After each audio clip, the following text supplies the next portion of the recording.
In today's video, I'm going to teach you how to import and export events in Google Calendar. Whether you're looking to back up your schedule or move events to a new calendar, knowing how to export and import events can make your life much easier. So let's get started.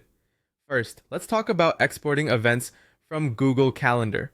Open up Google Calendar on a desktop browser. Once you're there, you'll want to look in the top right corner for the gear icon. Go ahead and click on this and then select Settings from the drop-down menu. On the left-hand side, you'll see a menu with an option labeled Import and Export. Click on this. Now, under the Export section, you'll find an option to export your calendar. Clicking on this will download a .zip file to your computer.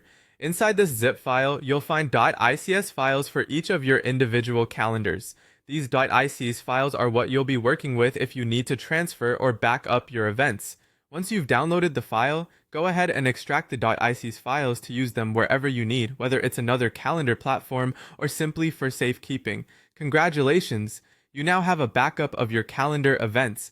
Knowing how to manually export your calendar like this is a great way to keep track of your schedule, in case you ever need to restore it or switch between different calendar applications. Next, let's look at importing events into Google Calendar. Open Google Calendar again on your desktop browser, click on the gear icon in the top right corner just like before, and go to Settings. Under Import and Export, you'll see an option that's perfect for bringing new events into your Google Calendar.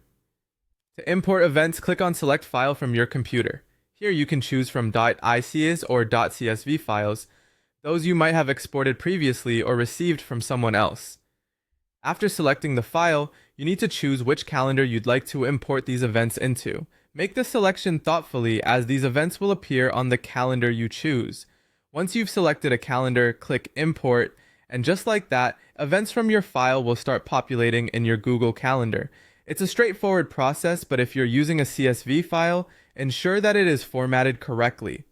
Look for columns such as Subject, Start Date, Start Time, End Date, End time, description, location, and guess. Having the correct format will ensure that your events integrate smoothly into your calendar. And there you have it. By following these steps, you now know how to both export and import events in Google Calendar, giving you more control over your scheduling needs. Remember, keeping a backup and being able to import data efficiently is invaluable. Thanks for watching, and see you in the next video.